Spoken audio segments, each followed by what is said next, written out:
Okay. Hey, what's up? We're back on Spotify with Stefs Rock Show. This is a very special podcast today. We are talking about all 14 of Weird Al Yankovic's studio albums from start to finish. Our star guest is the drummer, the god himself, John Bermuda Shorts. And two DJs that I love that are also fellow Weird Al fans, just like me, DJ Robert Hawk and DJ Gavin of The Wake Up Call. Thank you guys for all coming on. Absolutely. This is going to be a blast. Yeah, it is. I'm so excited, you guys. I'm too excited. Okay, so we're starting with Weird Al Yankovic's self-titled May 1983 album. John, you were kind of there. I think you know the most. I love it. And look at all the artwork in the albums that Robert has. So tell us about the first album. Tell us what stands out to you. Well, that very, very briefly, that was we didn't have a record contract at the time. That was recorded mostly in March of 1982 on spec, meaning for free, meaning I played for free. Everyone worked for free until a deal, would happen at Cherokee Studios here in LA. And then they went, since they had, I guess, 9 or 10 songs down, and then they threw in another one, Rides the Bus, which was recorded live on the air just for fun. And then Al's manager went around and shopped it. And it took about 6 months and got a deal. Scotty Brothers bit, as they say, and began to prepare that first album. And then they noted that there weren't really any current parodies on there. And that was kind of the selling point. So they wanted to, they asked Al, can you write a lead single that's a little more current? And then that's how Ricky, parody of Mickey, came about. And then we threw in one other thing that we'd sort of been working on, and it morphed from a parody into an original called Buckingham Blues. So those two were new. I think those were new to the, or maybe it was I Love Rocky Road started it. So that was already recorded. I think Buckingham Blues and Ricky were the last two recorded in 1983. And then the album was released in May, and we went on a short tour with Dr. Demento. So you started pro bono, and I love Dr. Demento. What's your favorite song off the original album? Oh, boy. I don't much like it. No, they're all very good. You don't like any of them? I don't know. That album was very accordion based, which was what Al was doing at the time. There wasn't, not that it's neither good or bad. I'm just saying there wasn't a big effort to try and duplicate or replicate the original parody sounds of the songs we were parodying.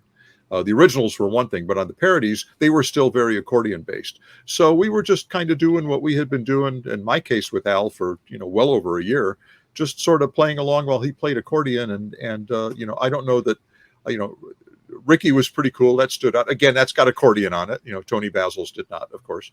But I like them. Here's the deal with each album. I like all of those songs the same because each album is a progression. Each album is a little better in a lot of ways than the previous album, which is not to say they were bad albums. They just keep getting better and better and better. To say, that any of them compare with the first album being an accordion based album, they don't. It's a very seminal, beginning starting point. Starting with the second album is where we took a leap and got into something new, basically. Okay. I love Rocky Road. That's kind of my favorite. Do you guys have favorites? Are we starting our favorites already? Yeah. My favorite one is I'll Be Mellow When I'm Dead. I love that song so much. It translates to a punk rock song very well. In fact, there's a punk band called Your Mother that did a 6-song EP doing Weird Al covers, and that song, very good. Love it. It's awesome. I love how much information you have. Let me very quickly, since Gavin said I Love Rocky Road, that's what started the ball rolling with the recording. I Love Rocky Road was a parody of Joan Jett's I Love Rock and Roll. That was not her song. It was a group called the Arrows did I Love Rock and Roll. And one of the co-writers of the song was a guy named Jake Hooker. Jake was married, among other things, Jake was married to Liza Minnelli. But anyway, so Al, in getting permission, there wasn't really a permission thing to do the album. Al had got to a point where he realized he needed to have permission just to sort of get the songs played on Dr. Demento show without receiving a cease and desist like George Harrison did. Anyway. Wow. I didn't know that wasn't Joan Jett's original. I just learned something new. Yeah.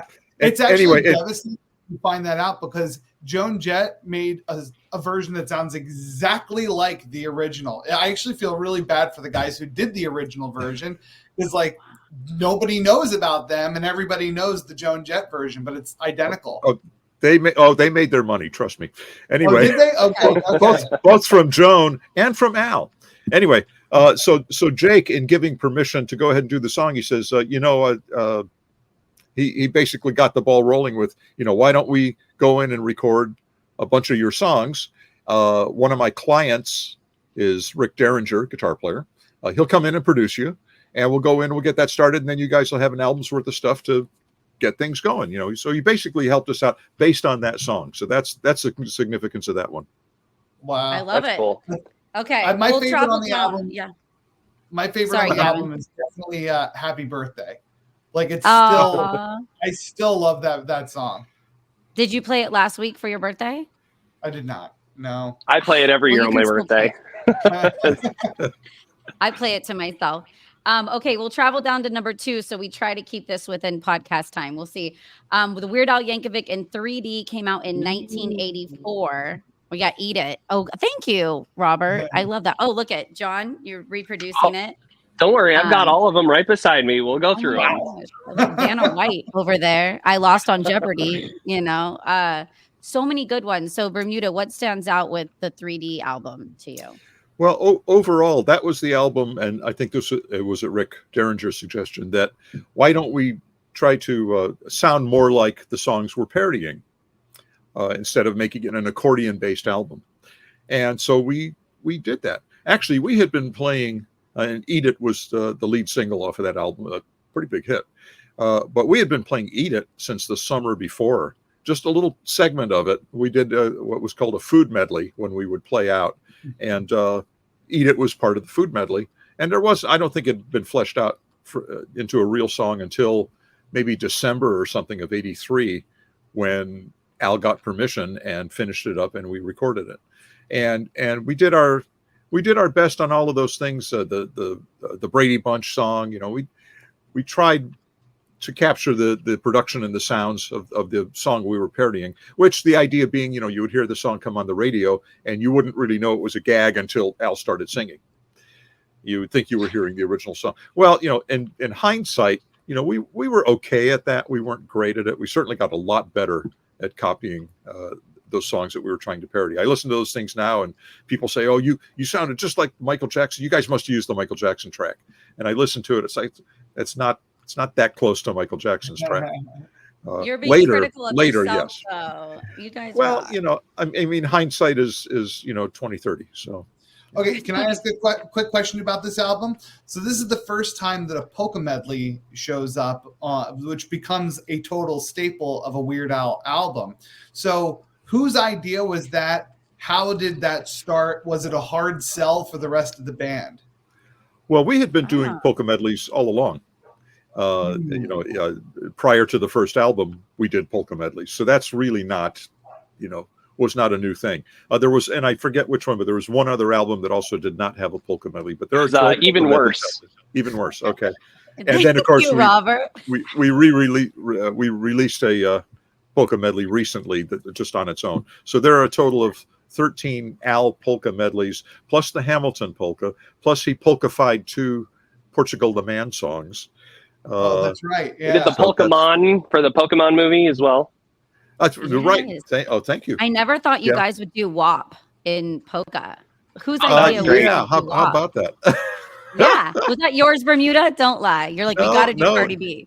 No, he threw that stuff at us, and it's like, it's, and it turned out great. Now, I supplied on Polka Mania, I supplied basically all of the sound effects. So that the cat screech is from me, and I'll tell you where that's from. And we've used it before. We used it in the Hamilton polka, and I'm sure we've used it somewhere else. That was from 1991. I recorded Tommy Davidson from what was the show? The late night show. Color? In Living Color. And Tommy was doing stand up at the Just for Laughs Festival in Montreal, where we were playing. And he did like this cat screech. And and it was great. So of course I sampled it. I thought, well, I'll get to use this someday. Well, of course I did. So that's where that came from. The water drop is from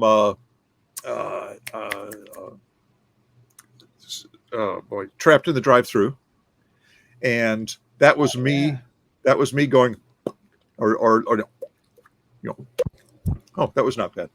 But I have I have a recording of me doing about 30 of those until I got the right one. Well, that's where that's from. So that's actually me on that, a sample of me. The hee-haw was from some other cartoon show of a guy voicing sounds. Hee-haw! And Al cut it up so it would be in time. Hee-haw! Stuff like that. Moo! It was just silly stuff, but stuff that I have in my sound effects library. So polka made, in fact, I've been responsible for most of the sound effects, whether they were played, all the little wacky percussion instruments, but also a lot of the sounds and things I've either created or found or supplied or stuff like that. So that's kind of my role is have you got a sound for this? Al specifically asked me for, I need this and this and this and this and this sound, and I need something like this, and this one should be funny, and this one should, not sound too real, but it should be, recognize it. So I'm the sound effects guy also. That's really great cool. Producer for a morning radio show in the 90s. Yeah. I know. Yeah. You would be on that. So what was your favorite from that album? Oh, boy, I should really have these in front of me because I don't. Should we go and maybe one of us has your favorite? You know what? I like, and I'm very proud of my work on, what's the Police? King of Suede? Not King of Suede. Maybe I'm thinking of another album. You know what? I'm thinking of a future album. Sorry. I'm thinking of something on even worse. I have to go with Eat It. It's such a classic. It's so great. I love his leg move when he's live and he's got the red leather jacket and he does the crazy leg twirl in the air on the keyboard. So I love Eat It. Do you guys have a favorite songs? Yeah, my favorite songs are Midnight Star because it just showcases the random humor throughout. I love that. I love Mr. Popeil. I love the B-52s already, so I love that parody. And then Nature Trail to Hell, you can't go wrong with that, especially with the backwards speak saying Satan eats cheese whiz. Ah, hilarious. Nature Trail to Hell is probably my favorite one just because it has imprinted in my head from my childhood. But I also have to have Polka on 45 for it because it's the very first one. And like I said, I got to be honest, you guys, unpopular opinion. I'm not a huge polka fan. I am obsessed with like Weird Al and the band. I'm not a huge polka remixes. And y'all can hate on me. I'm just not. Okay, we're going to go to 3 though, because I'm a huge 1985 Dare to Be Stupid. I redid it in the talent show with my friends dressed up in the yellow. Oh my gosh, look at that. He's got the Dare to Be Stupid album up there, Like a Surgeon, Yoda. I mean, One More Minute. When he sits on your lap, you melt. You know how many women just lost it when Al comes down? Did you ever, John, get jealous and want to go sit on people's laps during that One More Minute? No. You're okay? And he would sit on my lap, but there's too much drums and crap in the way, so he couldn't. Oh, did he try? Did he want to sit on your lap? No, he knew not to. I think he looked at me one time. I went, Ixnay. No. You're good. What stands out to you with the Dare to Be Stupid album? Oh boy, Slime Creatures was a lot of fun. I liked doing Like a Surgeon. That was cool. I really should have these things in front of me. I'm sorry. You're the talent. Come on, babe. You know. I'm just kidding. Actually, I have a way I can do that real quick without interrupting. You could Google what you did, but hey, this was a couple years ago. We're talking about 1985 right now. So well, I need to. Yeah. Okay. It's so funny that you did a song for a talent show off of this album. So did I. I performed. No, you didn't. I did in 5th grade. I performed Yoda for my school, and looking back, it's so cringy. I was in 7th grade, and I thought I'm gonna get a boyfriend if I do Dare to Be Stupid, and I dress in a yellow jumpsuit. Right? None of the guys wanted to date me from doing Dare to Be Stupid, but we have good taste. We knew later it'd be cool. We were on to something before it was cool. You know what? I will add one thing. I'm looking at song lists on my album list now. Okay, so I'm up to speed with you guys now. This Is the Life. So This Is the Life was a single that was separate really from the album, but it got included on the album because it came out between In 3D and Dare to Be Stupid. So This Is the Life. What I remember about that, a little anecdote, we had come back, we were sort of in the middle of a tour, but we were back in LA for a little bit. We were rehearsing that day to do This Is the Life that evening in the studio. And we found out that day that what was a pretty cool tour of Australia that fall was canceled on us. We found out during the rehearsal. Oh man. So we left rehearsal, we went to have dinner, and I started drinking some margaritas. I had like 4 margaritas, which is look at you. a lot of margaritas. Yeah. And you can't tell it on the track because that's like the 16th take of, that's a very simple song. It took a long time to get that because I was were under the influence of tequila? I was DUI. goodness. I was drumming under the influence. and I've never heard that. It came out. I just actually made that up. Oh my God. And that was, and I'm going to use it again too. Yeah. That was just a little anecdote about that, and it turned out fine. But again, something that I should have got in 1 or maybe 2 takes. Took 16 takes, and the guys were very patient. That's all we were supposed to be doing that night. But it just took, it took like an hour and a half just to get a basic track, which is should take about 5 minutes. Who knew you were a party animal? Look at you. Well, that night I was. It doesn't come through. I think I was starting to sober up by the time, because I was starting to get bored too. It's like, geez, I'll just get it right and then I'll go home. So anyway, that's what stands out about that. I love that song. I love that one and One More Minute. I love those 2 songs from that album too. Yeah, This Is the Life is one of my all-timers. And then Dare to Be Stupid, also because I just love Devo. And after seeing Devo live a few times and then going back and listening to Dare to Be Stupid, and then even just seeing the music video, it encaptures everything about that new wave sound and how just kind of weird Devo was. It was great. It's so fun. Does Weird Al swear in that song? No, he doesn't swear in any of his songs. No. Okay. All right. Yeah. For some reason in my head, he says the S word in it, but it might sound like something else. Yeah, it's stupid. That's the S word. No, it's not that one. Yeah, Weird Al's a saint. Robert said stupid. Yeah, I know. Okay, and so then we got number 4, guys. Polka Party, Okay. 1986. I got to be honest, kind of my least favorite, which may not be popular with you guys. It's my favorite artwork out of all of them. I love just the hardcore punk rock scene and then just Weird Al and Lederhosen. It's so funny. It's great. I do love Addicted to Spuds. I love that song, but it's on the bottom of the list of the 14 for me. What did Bermuda Polka Party? Was there a lot of drums in the Polka Party or not as much? Well, yeah. I mean, we were doing a little more programming. I mean, Living with a Hernia has some programs, but also live drums. Here's Johnny. It was all programmed. Toothless People was all programmed. I think maybe my favorite was Dog Eat Dog. I love that one. I really enjoyed that. What here's and Stephanie, you said it's one of your least favorite albums. That was one of our worst. That's one of the few albums we've had that did not go gold at the time, when other albums all around were. That was not a very good selling album. Now that almost ruined the career, right? Well, it sort of put Al in a little bit of a funk. It's like, oh well, I guess my run is over. I had three hit albums, and this one's like, eh. But sales numbers don't mean anything, and we'll get to that. When we get to the end with Mandatory Fun, I'll tell you about that. One of my favorite songs off this album is One of Those Days. Again, it's just one of those, just the crazy random, just like jokiness with every verse is so funny to me. Mm-hmm. Just one of those days. I love the line, there's a couple of freaks burning crosses out on my front lawn, stuff like that. Or like, I left my Beatles records out in the sun.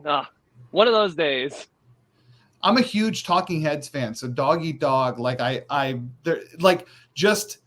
even if it wasn't a parody, it's just a very good song. It's like melodically a great song. Yeah. But Christmas at Ground Zero is, that's a Christmas song. It's worthy of being added to like people's Christmas playlists. I wish, radio stations that go all Christmas would spike it in. It's no different than Grandma Got Run Over by a Reindeer. It's way better, Yeah, that's a pretty gory song if you think about it. Oh, it's great. Yeah. Oh, yeah. I mean, it's hard. I love all the albums, but if I just have to be honest. Okay, number 5. I'm glad Al didn't get discouraged and stop because Even Worse came out in 1988 and obviously Fat and I think I'm a clone now and all this. Oh, so good. What Bermuda about Even Worse? Well, this is that song, the Police, and this is a Police pastiche, a style parody, Velvet Elvis, which was loosely based on, well, I'm trying to think what it was based on. Little bit of synchronicity to kind of, no, I don't know. A lot of their songs sounded alike to me, but it had sort of elements like a lot of the originals are reminiscent of a couple of band songs. But I liked my work on that. I'm very proud of my work on that. A lot more programming on that. Fat was all programmed. This song is just 6 words long. What was the story with that? What you said? George Harrison issued a cease and desist over that? Not that. He issued a C&D earlier. We did a parody of Taxman called Pac-Man, and it was just for not recorded. Well, actually, we did record a demo of it, Al and I, and is it on there? Did it make it's on here? Oh yeah. Okay. I love it. At the time, George, as the writer, didn't really go for that. So he sent a thing to Demento, stop playing that song, something to that effect. Obviously, well, you know what? With this song is just 6 words long, doesn't matter because that's not George's song. Oh, I didn't know that. He didn't write that, and that's not the first recording of that either. That's a cover. So he doesn't. That didn't come into play at all. Okay. I also like that this is the second album that features a cover song, the Twister commercial from the 1960s. Just a straight cover on this album. Yeah. But like stylized like the Fat Boys and it was supposed to sound like Beastie Boys. Beastie Boys, yeah. Yeah. I think Melanie and Good Old Days are some of the best albums on that one. Best, absolutely. Those are the top 2 for me as well. I love those tracks. Yeah, I like Fat. Do you have a favorite Bermuda on Even Worse? I think Velvet Elvis, as far as for me, it wasn't a single, but Yeah, and then we got to move on to my shirt, you guys, because I'm a huge UHF fan. 1989, I brought a spatula. When I go to the Weird Al, I joined the Al team. We had shirts with numbers, and we all brought spatulas, and we would walk around with our spatulas, and we would high five each other with our spatulas in the Santa Cruz area. So that was a highlight of my childhood. Okay, and so what do you think about UHF and the movie and the soundtrack, everything? Me? Yes, you're kind of star. You're like the star of the show. Thanks. So yeah, movie was pretty cool. I think it was just something that I was tangentially, actually not that tangentially. Most of the music, most of the underscore in there was done by us. So we are heard in there. It's sort of odd. It's sort of maybe unfortunate, or maybe it's not, that there's not an album that includes all of that underscore stuff, because that's us doing that, a lot of it. That's cool. But I thought the movie was well done. It was fun. I mean, I appreciated it. I think in hindsight, as I would watch it in the future, it's like, oh, that was pretty cool. Maybe it was just a goofy project at the time, but it actually has stood the test of time pretty well. Totally. I should add, about the album, that was the other not very good selling album. It has still not gone gold, which is 500,000 copies in 35 years. Wow. Has not managed to. So that and Polka Party were the two kind of not great sellers at the time, but that's shocking. Sales are relative, and we'll get to that shortly. I love the song Fun Zone. It's such a great hype song, especially when it's played at the beginning of every live show. It just gets everyone so energetic, and it's so great. Fun Zone. Very quickly, that song was originally written as a potential theme for a TV pilot called Welcome to the Fun Zone from 1984, maybe, that we did at NBC, and maybe 85, and it was submitted as a theme. There's no lyrics to it, no words to it, and it was turned down by a guy named Ira Newburn, who's, I guess, the musical something or other, and instead the theme that got used for the pilot was written by Ira Newburn, Anyway, Oh, so ironic. this thing had kind of been in the canon. We went through a few versions of it until it became this, and that's why that appears on there. Are you and the rest of the guys in that movie as cameos anywhere? Not cameos, but we are in there in the Money for Nothing video. It's dream sequence. So we're seen in there, but we don't actually have parts in the movie other than that. Is there a reason for that? Like, I would have thought that you guys would have been, random actor in it. They didn't ask. Okay. Oh no.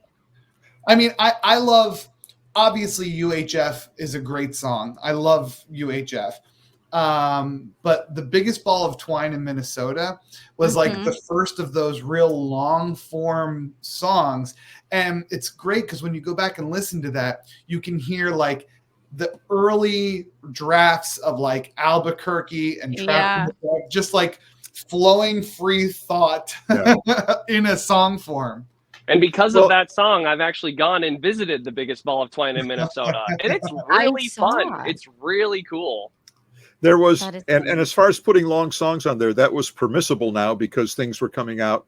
Even though this album came out as an LP, it was easy to do that on a CD. You had more time, and it wasn't like, well, you can have 12 songs and none of them could be more than 4.5 minutes max, And now it's like, well, they got a bunch of 4 and 4.5 minute songs, and here's an 8-minute song, here's a 13-minute song, here's and that was doable more and more as CDs came into play.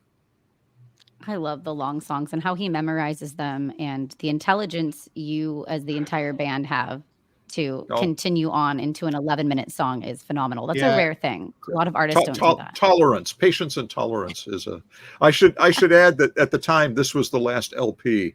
This was the last vinyl album to come out.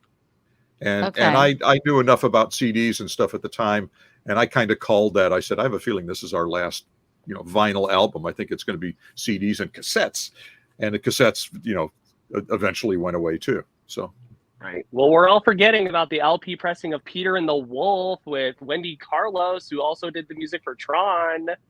I love it. Just had to throw this in here because I feel like really Robert was in the band like more than Bermuda. Like Robert can like give Bermuda some pointers on the album lineup. No, I wasn't. I did a couple of things on that. I provided some sound effects or something, and not credited, not paid, and that's sort of that's a very rare. That on CD and cassette and LP are very rare finds. I got all three of them. That's those would do well on eBay someday. So does Weird Al have a restraining order against you, Robert? I don't know. Maybe. Okay. We got number 7, Off the Deep End, 1992. Smells Like Nirvana. I can't watch this. Taco Grande. Absolutely loved it. I got to backup dance as one of the Nirvana cheerleader girls, so that's been the highlight of my Weird Al experience. And this was a long time ago, but tell us about. I mean, you guys got into. Kurt Cobain even said, you're famous when Weird Al does a parody of you. So I feel like this was one of those pivotal moments in my childhoods was Off the Deep End. That was hailed as, it's interesting. Every time Al has a hit single, it's hailed as a comeback, somehow. Well, especially after Polka Party, and then he comes back with Fat, and now it's like, doing really well. And then UHF is, now it, Off the Deep End. Oh, he's back. He's another milestone.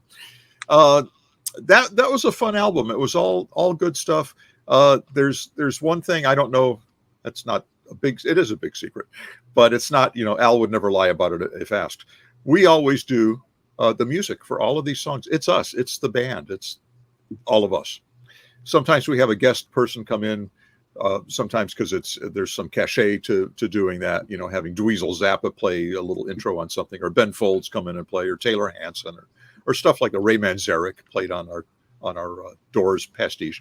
Anyway, this album, there's a song on here that we did not perform, that we actually had been accused of getting the original tracks and Al just singing a new vocal. That actually is the case with one of these songs, and that is Taco Grande. Now, Taco Grande was a Michael Sembello, I guess, composition, and in getting permission, Michael says, "Oh, I'll send you the tracks," and Al's like, "Okay," and thank you. And thank you. And so that was it. So that song, that's the song. But we got the multi-tracks. We didn't just get a mix for Al to sing to. We got, the mults. So I've got all of those samples that are in there. I've got those all, separated out. That's really awesome. I had no idea about that one.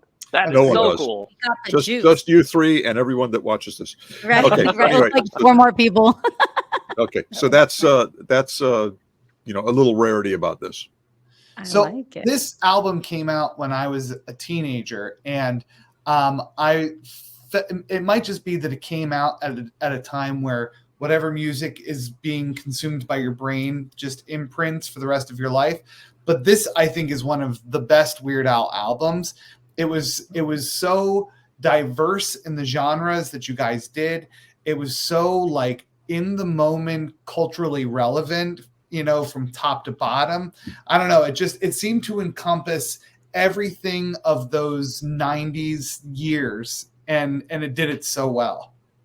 Oh, well, thank you. And I will add, just apart from the music, the cover, the pool shot, was shot in the same pool that the cover for Nevermind was shot in. No way. Which is a pool by adjacent to the Rose Bowl in Pasadena. Wow. No I had to get way. confirmation on that. That's awesome. And I can't remember if it was the same photographer or not. I've got all of this written down somewhere. That's so fun. My favorite song on this one, though, is I Was Only Kidding. I listened to that with my dad one time, and he laughed a little too hard at that. And I was like, whoa, Dad, chill out. Yeah, I Was Only Kidding is a great one. But I mean, Smells Like Nirvana is the power that song still has. With my 12-year-old loves that song, loves the music video. And he doesn't even like, that was one of the things that he was into before he was into Nirvana. And to him, Smells Like Teen Spirit is the not parody, but like the copycat of Smells Like Nirvana. And I mean, just the song, the attention to detail. I mean, without even knowing the pool thing, the attention to detail in the music video, using some of the same actors that Nirvana used, and it sounds just exactly like the Nirvana. It's a flawless parody. It was my gateway into getting into Nirvana as well. Mm-hmm. Yeah, I found the Weird Al songs before the originals all my childhood. Most quick of the note time, about the video. The competitive skateboarder Tony Hawk was in the video. Oh, really? I didn't know who he was at the time, or I surely would have taken photos of him. I took photos of everything, and he's probably in one of my photos. But I would have, definitely taken a photo of him with Al. And Al would have said something like, "What's going on?" I said, "You'll find out in about 15 years." Right. Anyway. I also love the random screaming at the end of the album, too. That gets placed in the Weird Al show bumpers for the production companies. That's always super fun. Yeah. And you got Bermuda. I didn't tell you this in Austin in our sit down, but I actually snuck in as a backup dancer. So I was 14 at Great America in Northern California, and I'm in the front row. And an hour before the show, there's a stage manager. She's frantic. She runs by and says, one of the girls is sick. One of the cheerleaders didn't show up. She can't perform. I've been a competitive dancer at this point my whole life. This wasn't random. And I grabbed her, I yelled at her, and she looked at me and I said, I can do it. I can learn the choreography in an hour. I want to do it. She goes, are you 18 and over? I'm 14. I go, yeah, I am. And she believed me. And I go around backstage and I learned the choreography from the other girl in like 40 minutes. I'm so nervous but excited. And I have a bunch of photos my mom took, and I like freaked out. So I was so excited. I just snuck on for the show. Cool. Yeah. Real quick, I got about 5 minutes. So, and then I got to run. Okay. But, Alapalooza in 1993, we got Bedrock Anthem. That was fun. That was a good one. And a fun video. Oh, you said as well. Bedrock Anthem. You liked your video. That was your favorite video on the location when I interviewed you last. That's yeah. I mean, that was a lot. That was great fun doing that. And all of the guys, we all got featured a lot in that video, which is pretty cool. Okay, then we got to get to Bad Hair Day 1996 because that's my fave. Amish Paradise. Everything you know is wrong. Phony Calls the Night Santa went crazy. What was the best thing about Bad Hair Day? I I'm looking at the songs. Well, quick again, when from album to album, I like them more and more. So I mean, I like all the songs. Quick note about Since You've Been Gone, which is a cappella. As far as Al's fans are concerned, the fact is, in order for Al to sing it, we recorded, and it wasn't just like a guitar or a piano thing or something. We actually recorded a track. We played the song so Al could sing to it, and then they simply didn't use our parts. I mean, that was always the plan, was to not have it, was to have it be a cappella. Now, one of my 2 or 3 great regrets is that I never made a tape, got a cassette of the music for that, because that's one of like 2 or 3 serious rarities, including the very first time we did Yoda for the first album, and it didn't get on the first album. I don't have a copy of that. That's Wow. not good. Anyway, so Bad Hair Day is my note about favorite that. Weird Al album. Like, it's hands down my favorite song of all time from Weird Al is Everything You Know Is Wrong. That is an all-timer. I can never go wrong with that song. And I Remember Larry, again, with the backwards speak in that one. Yes. With the, I think you have too much time on your hands when you play that backwards. Yeah. Hilarious. Okay, so not to steal Steph's show here, but since you only have a few more minutes and we've been teasing the record sales aren't everything, I think you need to get that story. Yeah. So record sales are it's just numbers, and to say you have a gold album as a measure of success indicates a certain level of sales. Isn't necessarily tied in with chart position. Chart position really is the success, because if an album is selling, you're going up the charts. Well, as album sales declined over the last few decades, and people were streaming more stuff and not getting entire albums, the sales numbers in order to reach number one weren't as high. Now, there were still number one albums, but you didn't have to sell 1 million albums to make number one.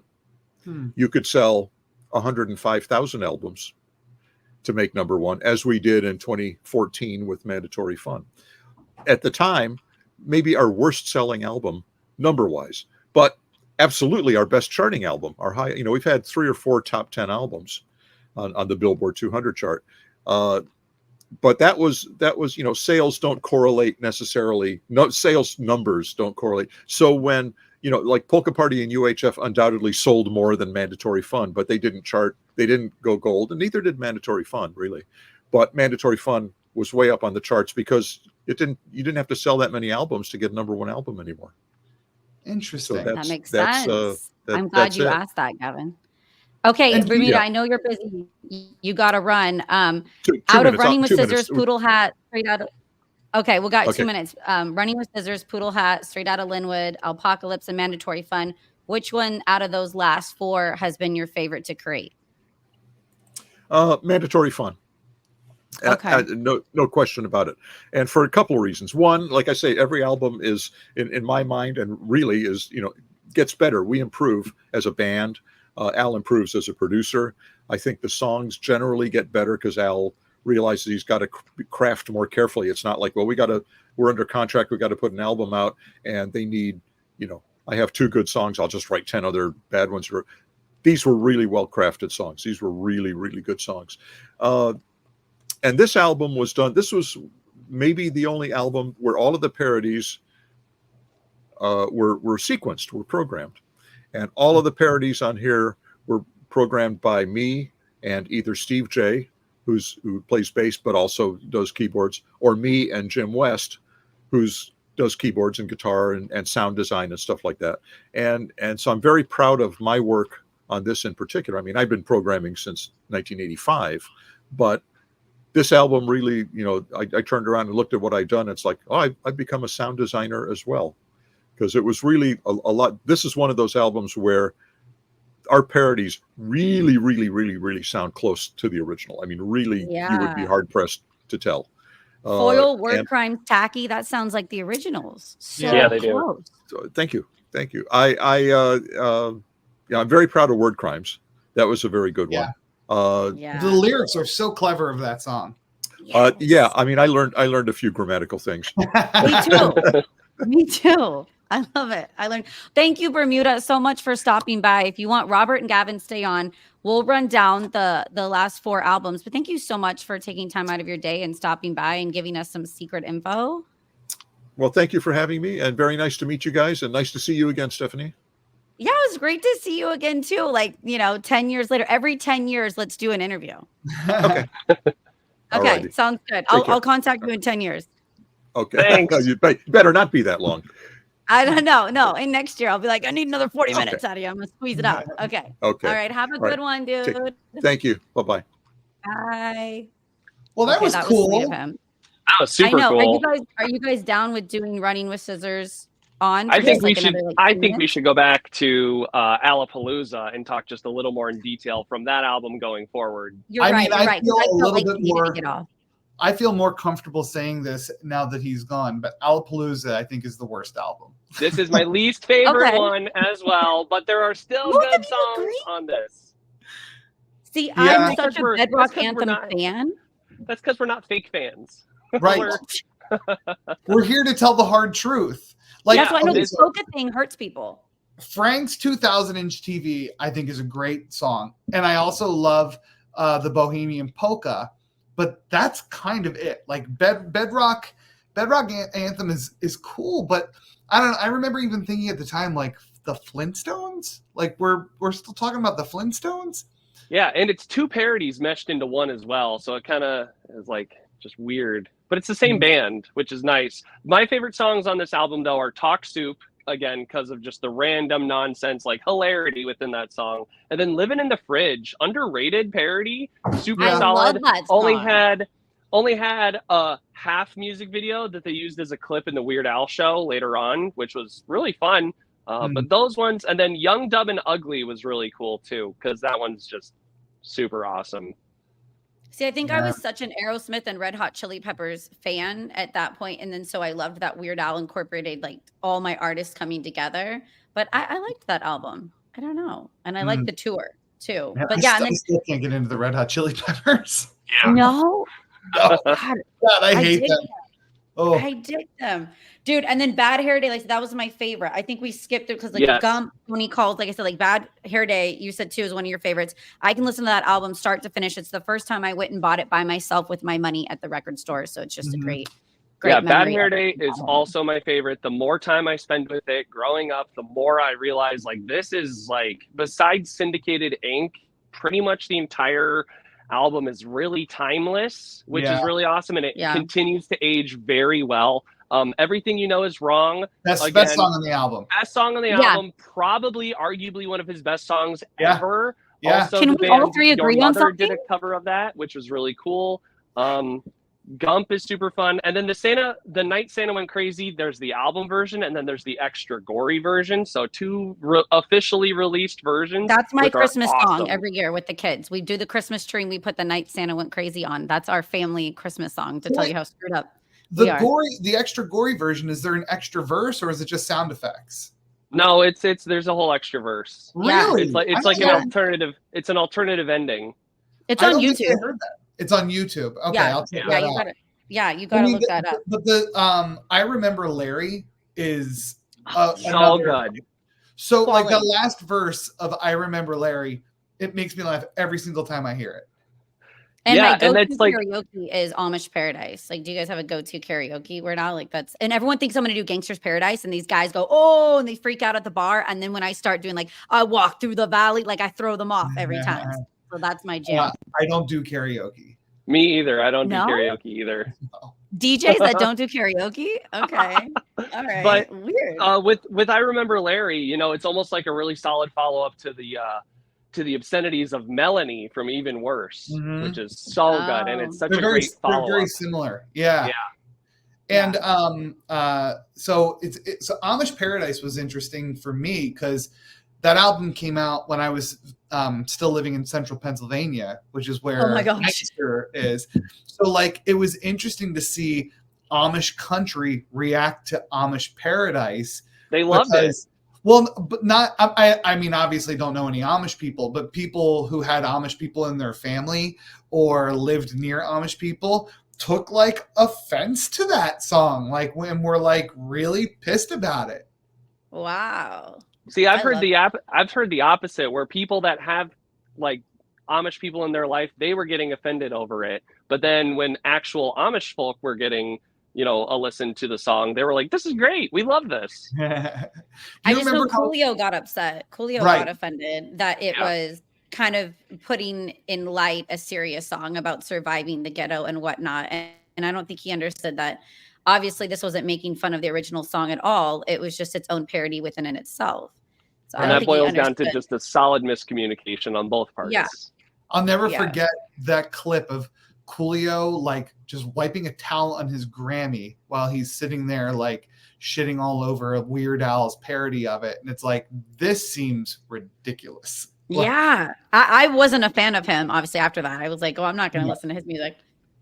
Okay, and then we'll get more detail into Running with Scissors, 1999. That's when his glow up. That's when Weird Al for me became hot. That's when I wasn't just listening to the music, but I turned in my head and was like, I would take him out to seafood dinner and call him back. LASIK eye surgery, which was Yeah. broadcast on NBC daytime television, so they I love paid you. for it. And then he shaved his mustache, and he looks way younger than he does. And he got any hair of the gel. others. He got hair gel, so he like gelled the hair down, and then His he little did spiky germs. too. And Yeah. he rolled on and he touched himself on the stage during germs. And I went through puberty and I looked over and was like, I love him. I think I'm in love. That's when And that's this when is it the happened. only Weird Al CD I have signed by him, the only one. So I had to get it. And it's my framed. second favorite. After Bad Hair Day, Running with Scissors is my second favorite. I Yes, love- this one used to be my favorite growing up, and then it slowly turned into Bad Hair Day. But this album is so solid. The first song I heard off of this was The Saga Begins, which I think most people heard that one first off this album. But then over time, my favorite songs have become Jerry Springer. I just love how fast those lyrics are, and it's just really fun to know all the words and sing that fast. It's the same concept as when you listen to that Bare Naked Ladies song. Your Horoscope for Today being such a great ska song, featuring the horn section at the time of Real Big Fish, which was really cool. I didn't know I didn't know that. Yep, the horn section for Real Big Fish did the horns for Your Horoscope for Today. And then Albuquerque. You can't go wrong with an 11.5-minute song. No. And that's the song that I performed for my school talent show when I boy. was growing up. No. They loved How do it. you have a wife? I don't know how you're married, how that happened. I love that. So I've sang that song. Did you guys ever see Al perform Albuquerque live? Yes, twice. Mind blowing. Oh, it's so good. I don't think I have. Oh, And it's I don't think I have. extended to, it's mostly just more donuts, but it's extended and that's fun. It's like 15 minutes long when he does it live, and it's just and at the time that he was doing that, I mean, he was in his 50s, right? Yeah. So like he was performing it even on his last tour. wow. Do you ever just randomly be like, I hate sauerkraut, like in the middle Oh, of yes. all nowhere? the time. My All kids the time. quote I it. do that. My Yeah. kids quote it. Yeah. Me and my Sometimes kids too. if I was can't like, think of a hate reason for something, I'll just say I hate sauerkraut. They'll be like, Yeah. what? Yeah, force field fun. And then it's all about the Pentiums. Really hot. Again, like got the backup dancers and the silver suit. And I remember thinking Weird Al was funny and intelligent, and I liked his music. And then all of a sudden my head turned and Running with Scissors. And I was like, okay, all right, there's something more going on. So I don't know. And then, okay, Poodle Hat, I'll be honest, number 11, 2003, my second least favorite. I dropped off, was not big on Really? Poodle Hat, was not, yeah. That is Wow, that's shocking. mind blowing. What do you guys think? What do you guys think I about love Poodle Hat. Wait, hold on. Not this. This copy of the CD was the very first CD I ever bought, I ever got, and this was the first Weird Al album I ever owned. So this is big for you? This is a big one. I will never get sick of the CD art. Just It was the fun to mouth put of your the finger hole. through his mouth. Don't you kind of miss physical media like that? Yes. I Where they miss it. take the time to put cool Right. stuff in the art. Yes. Yeah. And I know, Yeah. and now that And you can remember still- Bloodhound Gang, the boob? Oh yeah, and I know you can still get it, but like it's a novelty to get it now. You know, I and suppose. they don't put as much thought into it. But I Agreed. I think Couch Potato is one of his all-time best parodies. Like Hardware Store. Hardware again. Store is also one of his best originals. It's Yeah. so good. And then I like Couch Potato. Hardware Store he can't perform that live because it's such a complex song. Yeah. It's so complex he can't perform it. And then that also goes the same, I think, with Genius in France, because that's a Frank Zappa style parody, and it's just so complex that he just doesn't perform Genius in France live. I'm pretty sure. Mm-hmm. But I love Genius in France because I'm a huge Zappa fan. I didn't get into Poodle Hat. It was like where I was like, nah, I don't like this album. And I got scared that I was getting cool and old and like, I don't need Weird Al. But I got Straight Outta Linwood 3 years later. It came out in 2006. And I got a White and Nerdy and Weasel Stomping Day, Trapped in the Drive-Thru, Canadian Idiot. When he's on the Segway and he pulls up on the tour, I was like, no, that's my babe. I'm back in love. So Straight Outta Linwood is probably like number 3 on my top 3. Let's take a half step back to Poodle Hat for just a second, though. It's also an interesting album because, as Bermuda was saying earlier in the episode, talking about In 3D and the self-titled, how it's like, oh, those aren't really modern styled parodies. Poodle Hat does the same thing. He's got a parody on here of Bob Dylan, but this came out in 2003. He's got a parody of Frank Zappa, who, I mean, he's relevant in my life, but how relevant was he in 2003? He was huge in the 70s, 80s, 90s, you know? It's like, it's the same, you know, yeah. So it's just, he's doing some older style parodies on this album too. So it's kind of switching things up. And like, I remember when an album came out that had a parody of a classic song, I remember thinking when the album comes out, like, what are you doing? This isn't relevant. But then when you like sit back and look back on it historically, I'm so much happier that he does stuff like that, because you look at like, you know, like Foil or like, what was it? Tacky or whatever, like those songs, the originals have come and gone. Like people don't even remember those songs really anymore, but like you do a parody of Piano Man and like people know exactly what it is. It doesn't matter what year that song came out. You should go back and revisit Poodle Hat. Yeah, I was thinking that too, right? When you said that, I think I was too young to fully appreciate Poodle Hat, and it didn't have a bunch of bangers for me and, you know, newer songs besides Couch Potato and eBay maybe. So I just didn't jump on board like other people. Complicated song too. The Avril Lavigne parody is really funny. Yeah, that's very classic, like 8th grade humor, just like poop jokes. Like, but then it becomes more than just a poop joke. It becomes like way bigger than that, and that's why it's so good. Yeah. His intelligence is off the chart. I think that's the biggest thing when people say like, "Oh, you like Weird Al," and they think he's just comical, and I'm like, no, to write what he writes and does what he does, he's off the charts IQ. To pull it off. And Bermuda was also alluding to this, but they record all the songs themselves and they try to sound as much like the original artist as they possibly can. He's not just ripping the instrumental track from whatever record label and then singing over it. It's way more talented and way more complex than just what a YouTuber does. Yeah. Even though he easily could have. Yeah. Yep. But it's a lot more work to do what they do. Yeah. The older right I get, the more I appreciate the song. Bermuda used a word and I forget what word it was, but it's not a parody, but it's a song that's written in the style of an artist, like the Frank Zappa one, like the Police one. And on in Straight Out of Linwood, I remember thinking, oh, we could just move on to that one now. Let's do that. Yeah. Now, is that okay, guys? Okay, I'm ready. So that one, he has a song called Close But No Cigar, which is the style of Cake. And I remember thinking, like, he must like just personally love and respect Cake, because they were not relevant when that album came out. They weren't big enough, but like as a huge Cake fan, I was like, this is amazing. Like he even had like the rhythm block in it or whatever they use, that like rattle sound that's in so many Cake songs. And I don't know, the older I get, the more those are some of my favorite Weird Al songs.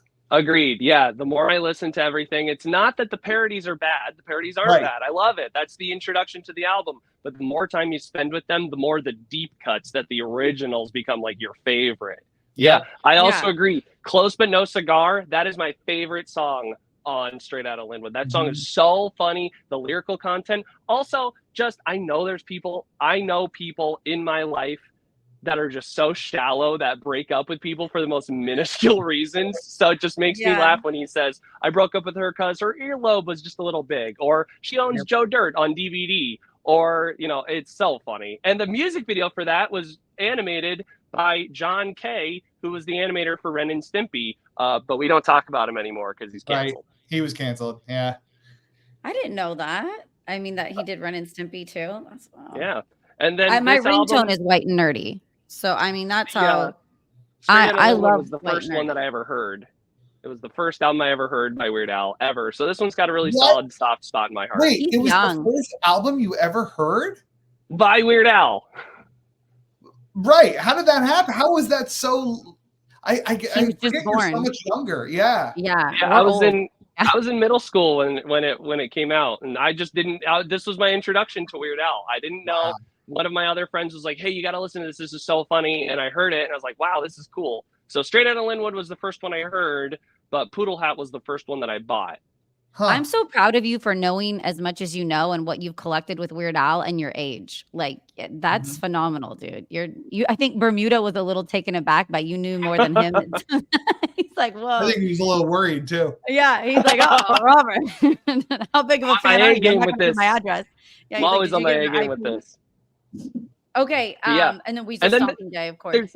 Oh yeah, and the music video for that was animated by the guys who did Robot Chicken. Yeah, so funny. Yes. And then there's the bonus track on this album, which didn't get pressed onto the CD or the dual disc because it's technically not a CD, or the record. Was the what is it called? It's You're Pitiful, as a parody of You're Beautiful. Oh yeah.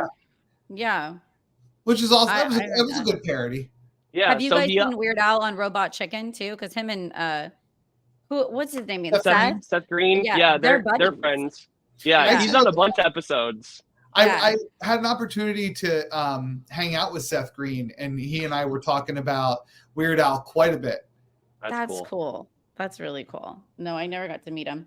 Should we go to Alpocalypse? 2011. I think Alpocalypse is one of the top 5 best Weird Al albums too.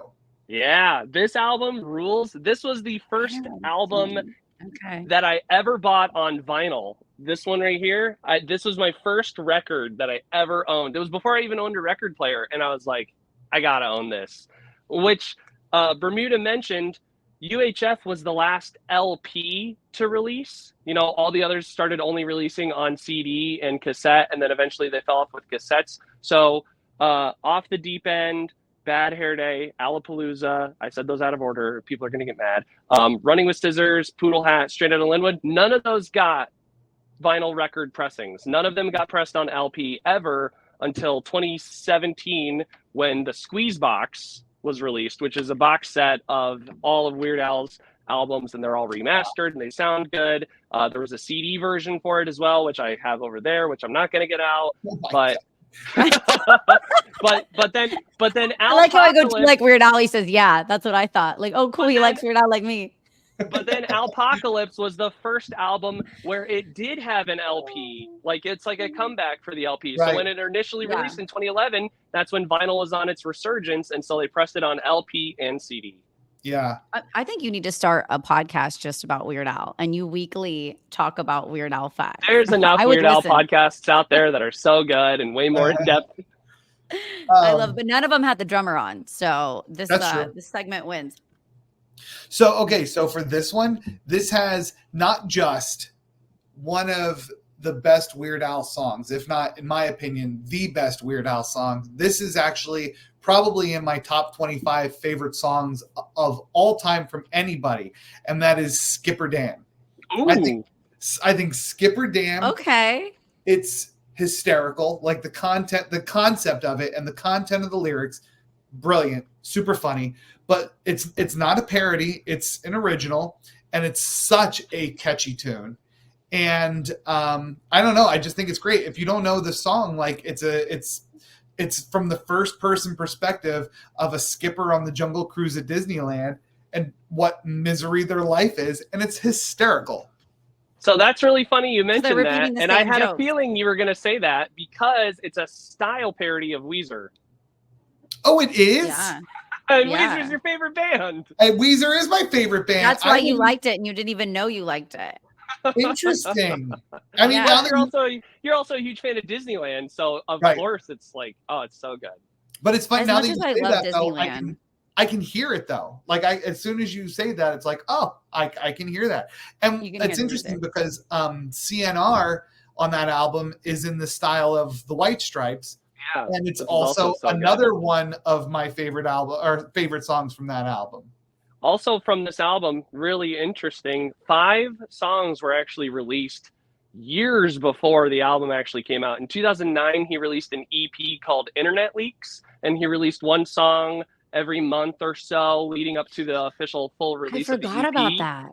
And it included Skipper Dan, Craigslist, CNR, Whatever You Like, and I think that was it. Yeah, CNR, Skipper Dan, Craigslist, and Whatever You Like. Did Perform This Way come out with that, or was that the first single? And then Perform This Way was the first single because Lady Gaga's record team said, no, you can't do this parody. So Weird Al uploaded it to YouTube saying, hey, we didn't get approved of this, so here you go. You could just listen to this the song. And then Lady Gaga saw that and she said, excuse me, record team, no, he can totally do this. This is 100% okay with me. And then he got the okay, made the video, put it on the album and everything. So. I remember when that happened, and it was one of the few instances where management of an artist thought they were doing what the artist wanted, and then the artist superseded that decision and said, no. I think Smells Like Nirvana was one of those too. And Kurt Cobain was like, no, he absolutely can release this, because at the time that, with the title, they thought that it was going to be, and the fact that it was making fun of Nirvana, that the record label was like, well, we don't want somebody making fun of one of our top selling artists. And Kurt Cobain like, well, I am the top selling artist and I say you can do it. And Lady Gaga was the same thing. And then there was actually a phone call exchange between Weird Al and Kurt because he wanted to ask him personally. And one of Weird Al, he says one of his biggest regrets in life is not getting a recording of the phone call that took place between him and Kurt Cobain. He has said on record, oh no, the book. Kurt did that. Yeah, Kurt did that. He's mad at me Kurt just did that from heaven. But he just Weird Al has said that he asked Kurt saying, hey, I want to parody the song. I want to make fun of the fact that people can't understand your lyrics in the song, so I'm going to be making fun of that. And he's like, well, as long as you don't make it about food, it should be fine. Yeah, I remember reading that. Yeah. You know what's wild? How many times the station or my YouTube channel by itself, I've asked the manager to have talent on and they said no. And then I run across the talent either backstage or at a festival and they go, oh, we really want to come by the station or your show. So I've actually had that happen a lot. And that doesn't surprise me. Reach out to the talent because sometimes they're saying no and they don't know what they want. Okay, last but not least, just so we can eat dinner eventually. This has been so fun. Mandatory fun. We're having so much fun. It's mandatory. In 2014, which sounds too long ago, you guys. We need a whole new album. 10 years. Yeah, that's 10 years. 10 years ago. And I didn't know it was that long.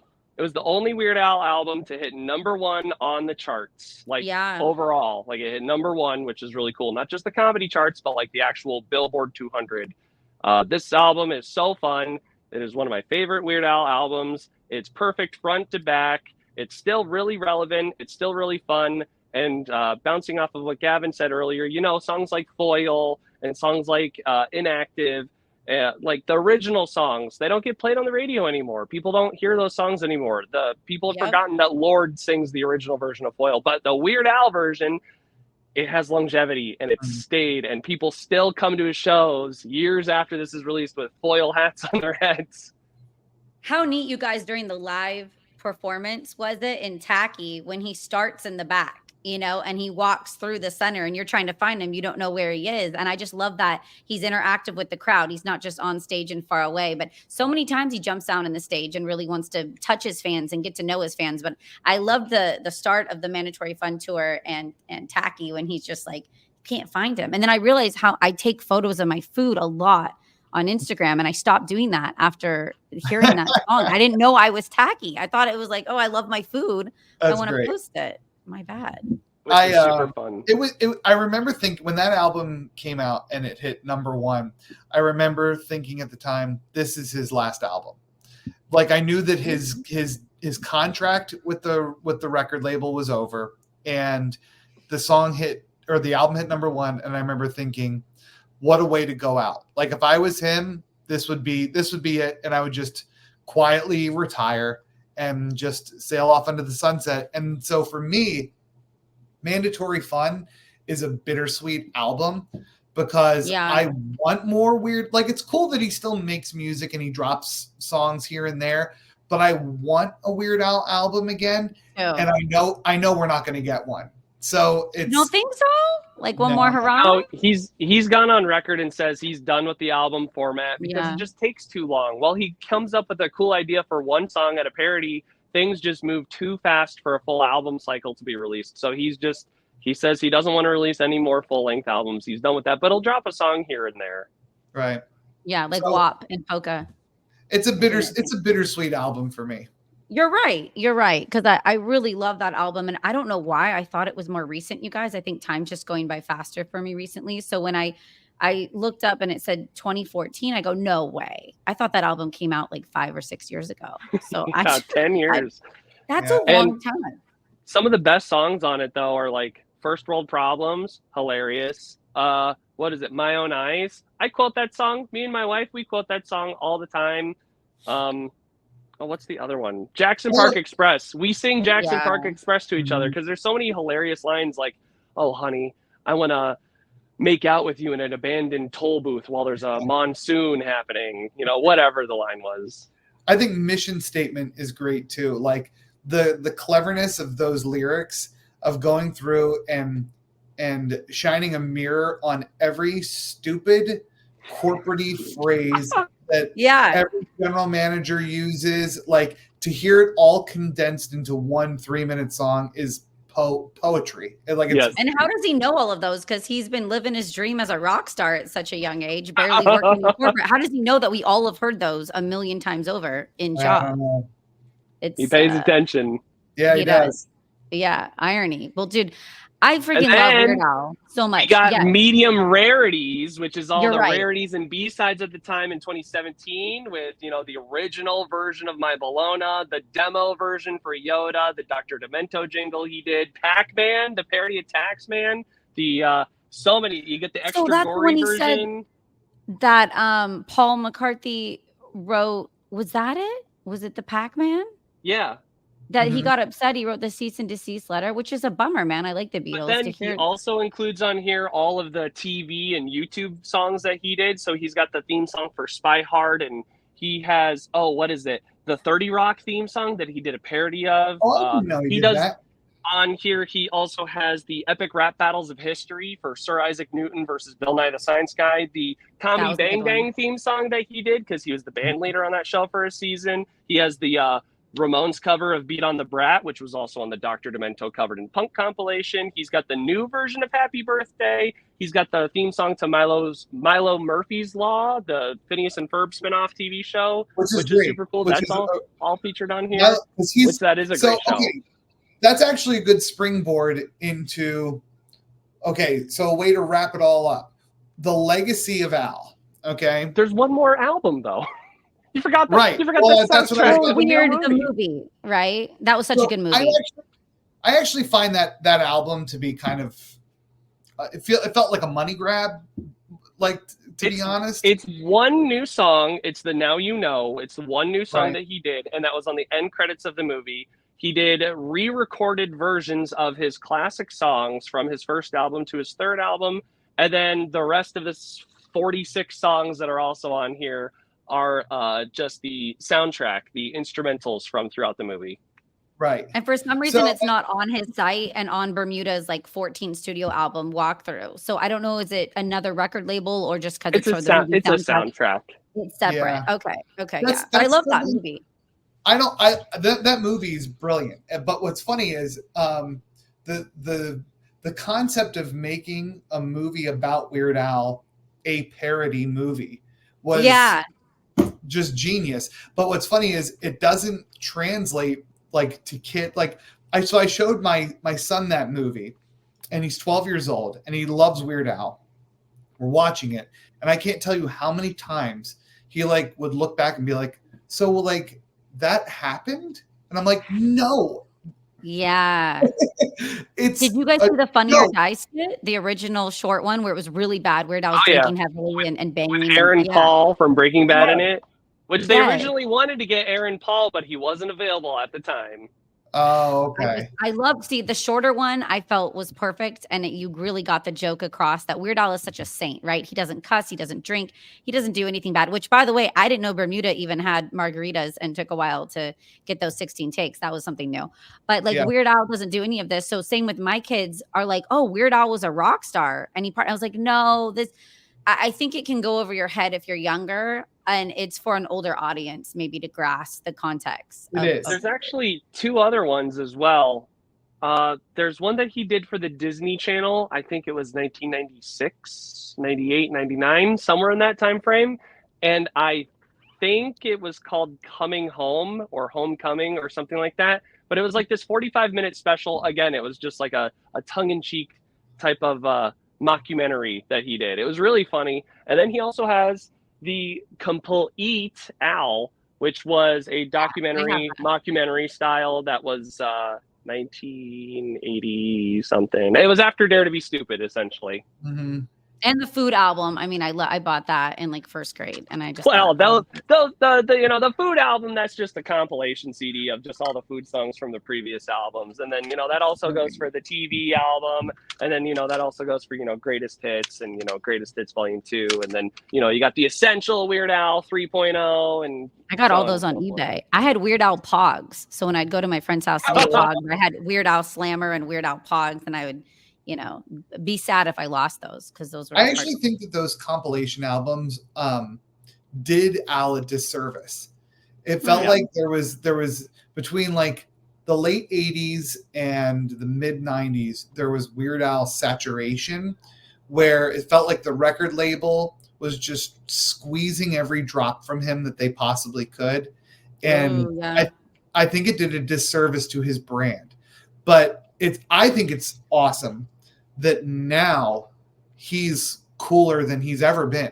Yeah. Like, he was popular in the 80s. I mean, he was releasing an album every single year, and it was doing well, and he was getting played on morning radio shows and stuff, but he was never cool. Like, he was a goofball. He was, Goofy Al. Now there's enough people that are in their 40s, 50s, 30s that respect Al. Like, and I think that's the difference with Weird Al's legacy, is that he's going to be remembered for the comedic genius and good person that he is, as opposed to just a guy who had fame making funny songs. Does that make sense? Like, I agree. I got teased liking him when I was younger. And like now he's popular. Now he's cool. Now it's neat to like Weird Al. And same with, I just appreciate his music even more the older I get. I used to think he was funny when I was younger, but I don't like a lot of the same artists from 30 years ago that I like now. And he's one of those that I've grown up with, and I feel like I've evolved and he's evolved, and I'm just so proud of him. And then, a lot of us have met him, and he's not only a great artist, he's a genuinely nice human being, just like a sweetheart. Everyone in the band too, they want to talk to their fans and get to know their fans, and they'll say yes to come on my silly little podcast I just started because I was bored. I mean, that is so neato, Cheeto. That Bermuda, thank you too. I'm sending this to him out. Thank you so much for coming by, because it means a lot to me, and thank you for you guys too. Like, it's hard for me to find diehard Weird Al fans though. Like, when I say I like Weird Al, people are like, "Oh yeah, that fat guy, the Eat It guy." I'm like, no, I mean, not like Robert, like stalker status, but I thought I liked Weird Al the most. But dude, you might take the cake. Yeah, he's just been a fantastic, complete source of happiness in my life for the better part of 20 years or so. And it seems like every time I'm sad, I can just put on something Weird Al and I'm instantly in a better mood. It doesn't matter the situation. It's always, he's always a source of joy. Doesn't matter how many times I've heard these songs. It doesn't matter how many times I've heard these jokes over and over again. Every single time without fail, I always end up just enjoying them, loving them, singing along. And some of them I still like audibly crack up at every single time I listen to everything you know is wrong. I always crack up at that song without fail. It's just, he's so good. He's so well-spirited. He's just so fantastic. Yeah. He's the only celebrity I've met where my stomach has done flips, where I've been genuinely nervous to like say anything. I've met tons of band people. I've met tons of artists. I've met tons of, whatever. He's the only person where I actually got kind of nervous to interact with him. Which is ironic because if everybody that you could meet, he's the one person that wouldn't judge you. Right. Yes. That would be the most calm energy, probably. Yep. But I mean, yeah. Hey, if he ever gets divorced one day, man, I'm still waiting in the wings. I want to marry Weird Al. So I'm there. Well, dude, thank you guys so much for stopping by Stefs Rock Show on Spotify and talking about the Weird Al albums and Bermuda and everybody. Jeez, that was so fun. Longest episode of Stefs Rock Show ever. It is. It is. You guys win the longest episode award. So I'm stoked. I'm gonna have to the highlights, man. I'm gonna be here all night. I can't wait to get through these. But thanks so much, guys. I hope you guys have a great rest of your night. See ya. Thanks. See you later. Bye. Bye.